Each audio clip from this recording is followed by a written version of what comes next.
Meaning of darndest.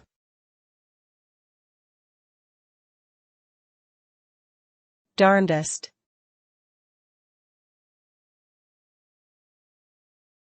Darndest.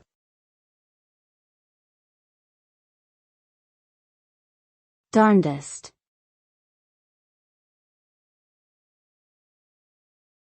Darndest.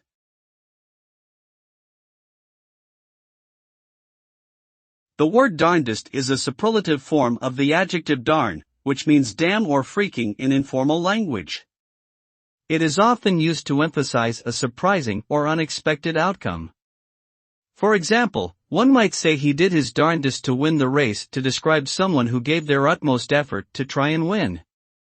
Overall, darndest means the most extreme or impressive level of effort or achievement someone can demonstrate in a given situation, often in the face of adversity or difficulty.